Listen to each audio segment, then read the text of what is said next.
This is Hope with Haley 2024, the movement, and we're doing interviews with Bill. This one is going to be on the rating system. Okay, so the rating system is something that we use for competitive governance to keep most things at the competitive levels, competitive governance level. We have three different levels on the competitive government. The main level is a competitive government where everybody picks their competitive government and they get to control or govern you, govern from a heavy control of socialism to the light control of libertarianism. So you could pick which one. But the only thing you can't do is create negative externalities. Now, a few things need to go to the sector board level where it's representatives that control everybody. It still has to be governed through the CRAs, through the competitive government. But we want to have most of the things governed at the competitive government system, that level, at each competitive government, not monopolized. So what we're doing is having a rating system to give high quality information from a wide variety of perspectives. And that's going to keep a lot more at the competitive government system because the rating system is going to be able to stop you from having negative externalities and getting standards down so low that you're harming people outside your transactions or what you're doing. Now, a lot of that has to do with trusting the information that's supplied. Well, the rating system is going to be a competitive rating system. So you gather with 5 to 15% of your fellow citizens and you gain a rating system. You gain a government, if you will, executive, legislative, and judicial power. But their main job is to give high quality information. So you pick one with a philosophy of how you want to rate, how you see the world, how you see education, or how you see policing. And every rating system is only focused on their one sector. We separate all government power into 30 sectors. And so look at that video. So police is different from environment versus education. All these have different sectors. All of them have their different rating systems. So the rating systems are only focused on their one sector.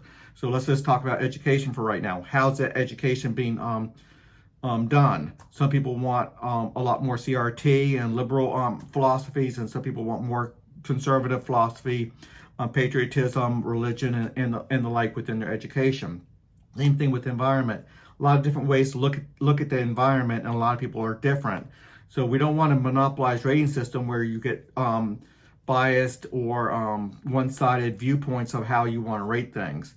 So having 12 different or roughly 12 different groups out there looking at things different ways with the mandate that there's to debate within the rating system really creates a situation where every rating system is going to be able to rate, or every rating agency is going to be able to rate the way they want to do it within their philosophy. And your neighbor's rating agency rates within their philosophy, and then you get 12 different perspectives. So when you have 12 different perspectives, you get a lot better quality information. And what would be the standard for bringing that together so that it makes sense? Well, the rating system, which is like the sector board, which is all the rating agencies since representatives up to make the rating system, and they just do standardized system. So I do a 0 through 100 system, 100 being the best, 0 being the worst. We just don't want somebody doing 5 stars, other people doing 10 stars, one doing 1 through 20 standard, one doing 1 through 100. We just want standards to be done. That doesn't tell them how they have to rate. That's just trying to get a structure so people can have an understandable system of ratings. So somebody can look at anybody's ratings and see. They don't have to agree on one rating agency can say it's a 60 and another one can say it's a 70 being better than the 60.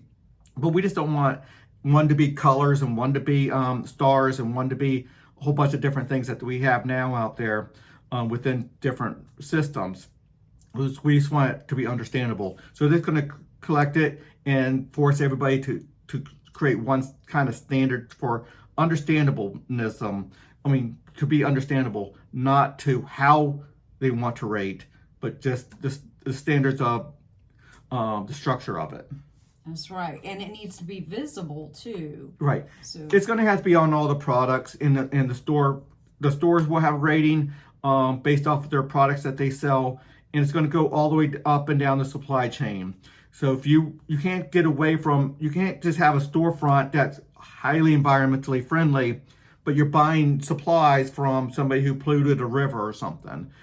All that whole supply chain is going to go up, and that rating system is going to be all use subjective determination in determining that. So if something's coming from China and they use very bad, environmentally unsafe, a lot of pollution to create an item, that's going to flow over. So that's going to be within the ratings. So all the stores and all the products are going to be focused on having the best ratings because consumers are going to demand it. Somebody's going to pay more for a 70 rating versus a 60 rating. And nobody's going to be able to get below, let's say, a 50 rating because you're creating too much pollution at that time. So it'll be a rating floor. Oh, very good. Because I was wondering what would happen with those that abuse or create negative externalities within the system. Well, if you are polluting too much, we have competitive governments and they can do what they want to do. But there's limitations on that. You cannot pollute too much down the river. You cannot put so much into the air. Obviously, to have a successful, thriving economy, we have to allow some smoke to go into the air. We have to allow cars to travel. So those are all good things that actually help the environment long term because it's creating a lot of different. There's a lot of benefits to it. So we have to look at each thing we do, whether it's driving or a factory. We have to look at the positives and negatives. So that's what rating systems can do. But that's why it has to be competitive because people have a different philosophy of how to do it. Some people will look at all the great benefits of trucking and then and the negatives, the smoke coming out, the diesel smoke coming out of trucking. But they'll also look at the benefits of that trucking. They'll bring in supplies and fertilizer and healthcare supplies all across the nation where it can be done a lot more environmentally safe in one area and then spread it across the country or even the world. So people have to look at a lot of different aspects, but that's where the rating systems come in because every rating agency can look at different aspects and then debate with each other saying that one is, these benefits are here. Don't just look at the negatives. You have to look at the positives and negatives, and every rating agency can do that on their own and then give that information not only to their own people, but the write-ups have to go to everybody. Yeah, because I wondered what happened with those that scored a low rate on there. Right.